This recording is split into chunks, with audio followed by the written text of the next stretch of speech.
예, 안녕하세요. 오늘은 28번째 테마 위임 계약에 대해서 공부해 보겠습니다. 이 위임은 계약 총론할 때 고용, 도급하고 비교하면서 설명을 한번 드렸었거든요. 여기 지금 개요에 있는 내용들이 그때 설명했던 내용입니다.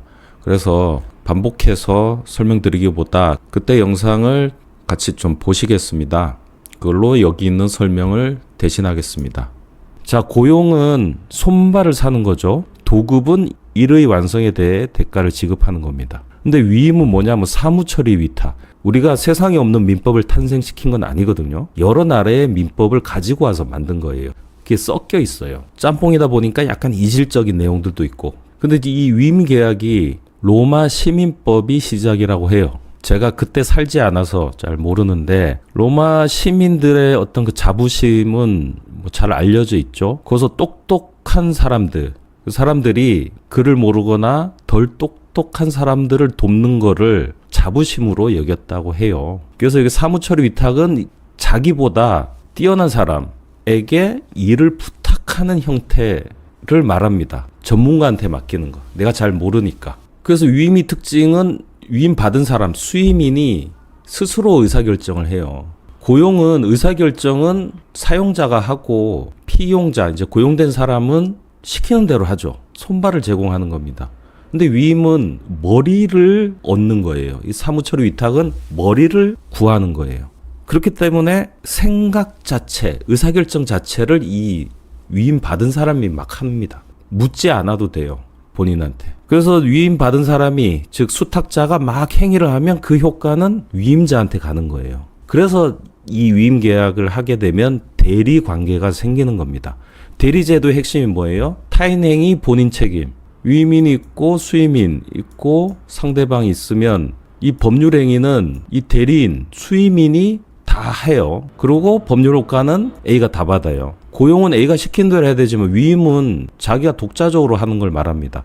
그래서 대리에서 리가 그게 생각한다는 뜻이잖아요. 대신 생각하고 판단하는, 의사결정을 대신하는 독자적 권한, 그게 대리권입니다. 대리인 또는 이제 위임 계약으로 대리인이 되는 경우에는 수탁자는 독자적인 의사결정을 할 수가 있어요. 그 근간이 이 B가 A보다 전문가를 전제하고 이 계약이 만들어졌기 때문입니다. 자, 그래서 옛날 로마 시민들의 자부심이 묻어있는 계약이 위임 계약입니다.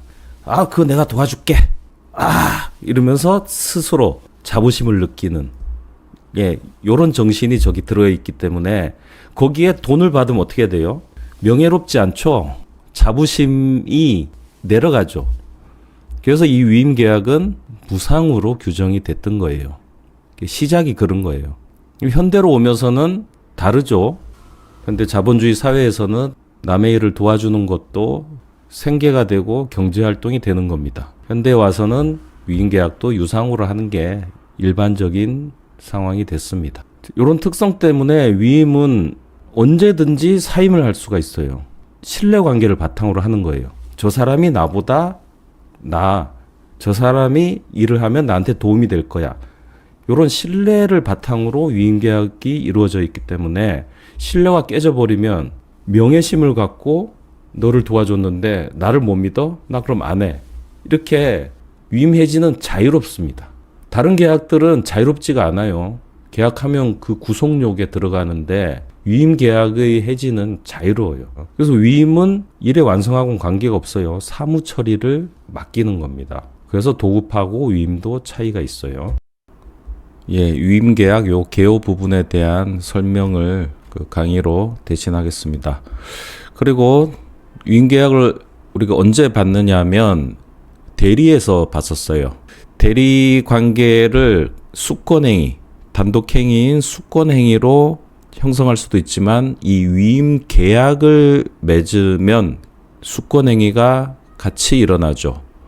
그래서 대리 관계는 단독행위인 수권행위 또는 위임 계약과 같은 계약을 통해서도 형성된다. 그래서 대리권 발생, 그 다음에 소멸에서 이 둘의 관계가 어떻게 되는지, 소멸 사유가 어떻게 되는지 대리 행위에서 봤습니다. 어차피 여러분이 이 내용을 반복하실 거니까 위임계약 오늘 법조문을 보시고 나중에 대리행위 복습하실 때 참조하시면 되겠습니다. 규정을 살펴보겠습니다. 위임 680조. 이 조문도 다 보신 겁니다. 위임은 당사자 일방이 상대방에 대하여 사무의 처리를 위탁. 이게 위임계약의 표지죠. 위탁하고 상대방이 이를 승낙함으로써 이렇게 생긴다. 그래서 사무 처리를 위탁한다는 점에서 고용이나 도급과 차이가 있다. 수임인은 남의 일을 해주는 입장이기 때문에 선량한 관리자의 주의 의무. 자기 일 하는 것보다는 조금 더 조심하라는 의미입니다. 이런 주의 의무로 위임 사무를 처리해야 한다. 수임인은 위임인의 승낙이나 부득이한 사유가 없으면 다른 사람한테 처리하게 하지 못한다. 복임권이 제한됩니다. 임의 대리인의 복임권, 복대리 할 때 내용 보셨던 거 여기서 반복되는 겁니다. 수임인이 전항의 규정에 의하여 제3자에게 위임 사무를 처리하게 한 경우에는 121조, 123조의 규정을 준용한다. 대리에 있는 규정을 위임에 갖다 쓰는 겁니다. 이렇게 위임과 대리 관계는 서로 불가분의 관계에 있습니다. 121조는 임의 대리인의 복대리인 선임에 관한 겁니다. 123조는 복대리인의 권한에 대한 겁니다.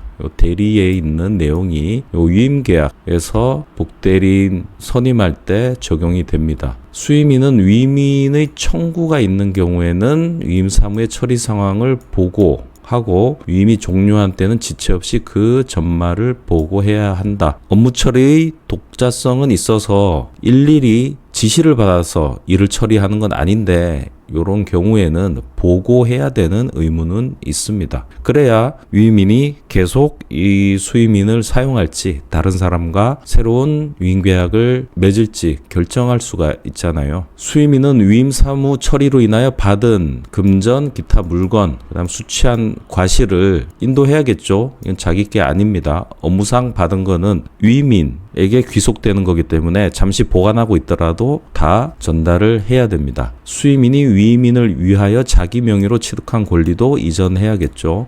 수임인의 모든 활동상 발생한 권리 의무 관계, 그 다음에 취득한 물건은 다 위임인에게 전달해야 되는 겁니다. 수임인이 위임인에게 인도할 금전 또는 위임인의 이익을 위하여 사용할 금전을 여기 자기는 수임인이죠. 위임인이 일 처리할 때 쓰라고 준 돈을 자기를 위해 소비한 때는 그 소비한 날 이후의 이자 이걸 지급해야 하며 손해가 있으면 배상해야 한다. 일하는데 쓰라고 준 돈인데 내가 필요해서 썼다. 그러면 그 이자 상당의 부당이득을 얻은 겁니다. 그 부당이득은 위임인에게 반환을 해야 되는 거고 손해가 있으면 그 부분은 불법행위에 의한 손해배상 대상이 되기 때문에 배상 의무가 발생합니다. 수임인의 보수 청구권. 원칙적으로 보수를 청구하지 못한다. 무상 계약으로 되어 있습니다. 그런데 유상으로 약정하는 게 가능합니다. 이항이 그거죠. 수임인이 보수를 받을 경우, 원칙적으로 무보수, 하지만 보수받는 약정 가능. 이 보수를 받을 때는 위임 사무를 완료한 후가 아니면 청구하지 못한다. 위임 자체가 사무 처리 위탁이기 때문에 그 일을 다 한 경우에 내가 일한 대가를 주세요. 이 성격상 그 지급 시기는 위임 사무 종료 시가 됩니다. 다만 기간으로 보수를 정할 때 매주, 매월 이렇게 단계마다 지급 시기를 이렇게 정한 경우 그때는 그 기간마다 청구할 수 있다. 이건 당연한 얘기죠. 수임인이 위임 사무를 처리하는 중에 수임인의 책임 없는 사유로 인하여 위임이 종료된 때에는 수임인은 이미 처리한 사무의 비율에 따라 보수를 청구할 수 있다. 한참 일을 하고 있는데 위임인이 이제 그동안 수고하셨으니까 그만두세요. 일을 다 마치지 않은 상태에서 그만두게 될 때 그때는 그 일을 한 만큼 비율대로 청구할 수 있습니다. 일이 끝나지 않았다는 이유로 보수를 주지 않으면 타인을 공짜로 이용하는 게 되는 거죠. 그까지 일한 만큼 돈을 주세요라고 할 수가 있습니다. 그리고 수임인이 이제 일을 할 때 비용이 필요하잖아요. 그럼 먼저 쓰고 청구할 수도 있지만 미리 달라고 할 수도 있습니다. 그때 위임인은 이걸 거절하지 못합니다. 사무 처리에 비용이 필요할 때 위임인은 수임인의 청구에 의해 이를 성급하여야 한다. 미리 지급하여야 한다. 의무조항으로 되어 있습니다.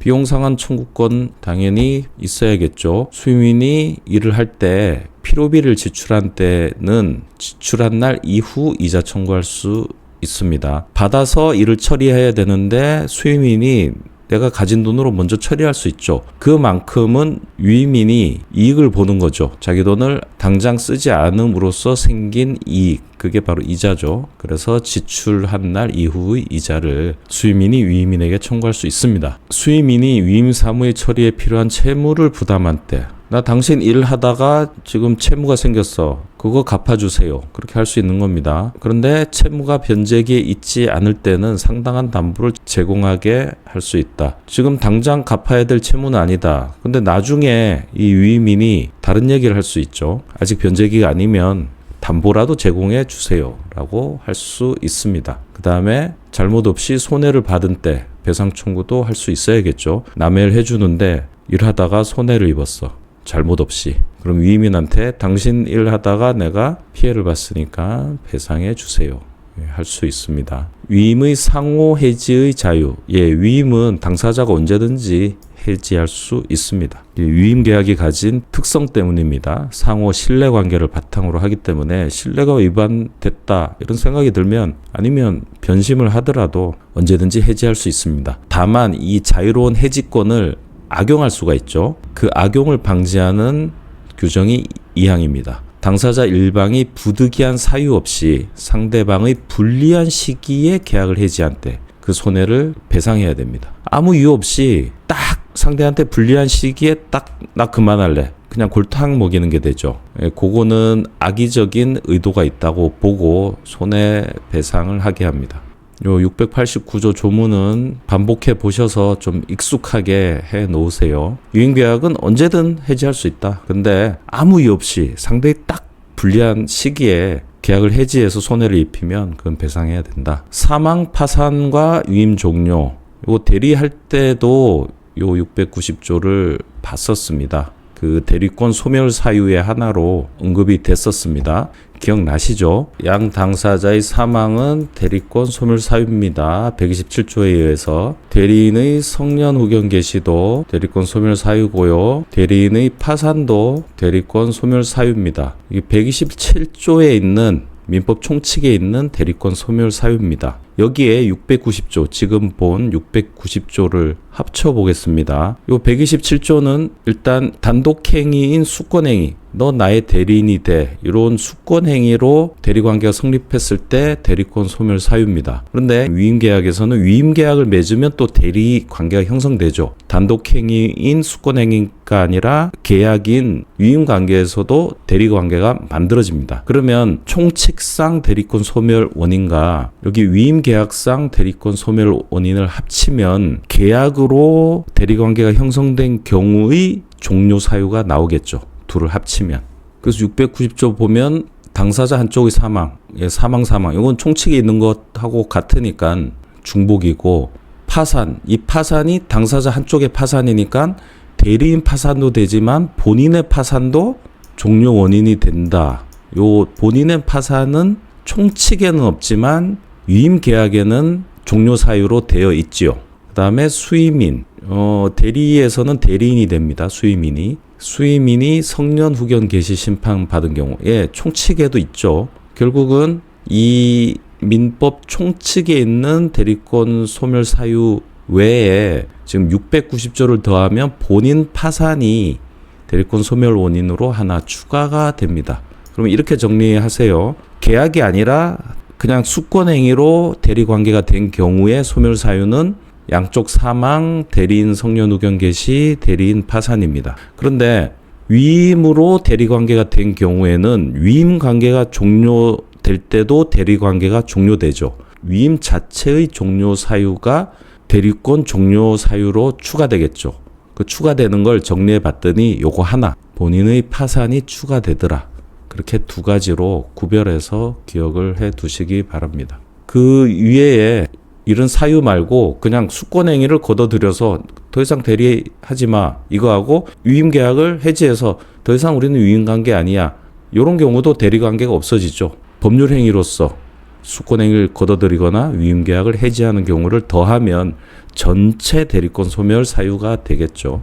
대리하고 연결해서 한번 정리를 해 두시기 바랍니다. 요거는 민법 총칙에서 시험 문제로 종종 나오는 쟁점입니다. 대리권 소멸. 한번 정리해 두세요. 위임 종료 시 긴급 처리. 위임 종료의 경우에 급박한 사정이 있는 때에는 수임인 그 상속인이나 법정 대리인은 위임인 그 상속인이나 법정 대리인이 위임 사무를 처리할 수 있을 때까지 사무 처리를 계속해야 된다. 미안하지만 급박한 사정이 있을 때 그만두지 마라. 위임 종료의 사유는 이를 상대방에게 통지하거나 상대방이 이를 안 때가 아니면 상대방에게 대항하지 못한다. 나 혼자 생각하고 싹 그만두고 이러지 말고 위임 종료 사유에 대해서 공유를 하라는 겁니다. 연습 문제 보세요. 위임은 당사자 한쪽의 사망이나 후견 개시로 종료된다. 여기 후견 개시는 성년 후견 개시. 이건 대리인의 사유죠. 본인에게는 성년 후견 개시가 대리권 소멸 사유 또는 위임 종료 사유가 아닙니다. 그래서 이건 틀렸죠. 이 부분 때문에. 그리고 후견 개시 중에 한정 후견 개시는 위임 또는 대리권 소멸 사유가 아닙니다. 성년 후견 개시만 그렇습니다. 위임 계약에 있어 수임인은 단순히 기분이 좋지 않다는 이유로도 위임 계약을 해지할 수 있다. 그렇죠. 위임 계약은 해지 자유가 있습니다. 다만 의도적으로 상대에게 불리할 때 해지하면 상대방에게 생긴 손해를 배상해야 합니다. 대리로 잠깐 갔다 올게요. 교재 112쪽입니다. 민법 총칙 대리에 있어서 대리권 소멸. 여기 있죠. 127조. 본인 사망, 대리인 성년 후견 개시, 대리인 파산. 요거는 대리권 소멸 사유입니다. 그리고 위임 계약으로 대리 관계가 형성된 경우, 그때는 대리권의 수권 철회뿐만이 아니라 이 계약이 없어지면 대리권도 없어진다. 위임계약을 체결하면 그 안에 대리권 수권행위도 들어있어요. 그럼 이 대리권만 철회할 수도 있는데 그게 아니라 위임계약을 해지했다. 그러면 안에 있는 수권행위도 자동으로 없어진다. 이게 이제 유인론, 서로 연동되어 있다. 그래서 위임계약을 통해 대리인이 선임된 경우 대리권 소멸 원인을 종합하면 다음과 같다 해서 본인 사망, 대리인 사망, 대리인 성년 후견 개시, 이렇게 하나 빠진 게 대리인 파산, 그 다음에 위임계약 종료, 수권행위 철회, 그리고 위임계약 자체로 추가되는 건 여기 본인 파산. 그래서 다 모아보면 대리권 소멸 원인이 이렇게 정리가 된다. 지금 같은 걸 계속 반복하고 있습니다. 방금 봤던 그 부분이 요 얘기입니다.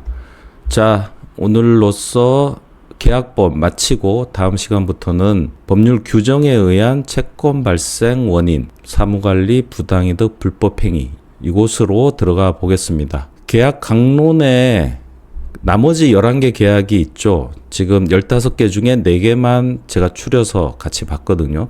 그 나머지 11개도 법 조문을 그냥 보시면 이해 못할 내용은 없어요. 막 깊이 학문적으로 들어가는 내용은 없거든요. 카페 같은 데서 만날 사람을 기다리면서 5분, 10분. 그때 뭐 고용계약 조문을 한번 훑어본다거나, 뭐 밤에 이제 잠이 잘 안 온다. 그럼 누워서 핸드폰으로 민법 검색해서 도급계약 조문을 본다거나, 뭐 여행계약 조문을 본다거나, 이렇게 짜투리 시간에 그냥 읽어보시고, 아, 요건 무슨 뜻인지 모르겠다. 그럼 그런 질문을 하셔도 됩니다. 계약 강론은 법 조문을 짜투리 시간에 보시는 걸로 그렇게 정리하시면 되겠습니다. 오늘 여기까지 하겠습니다. 수고하셨습니다.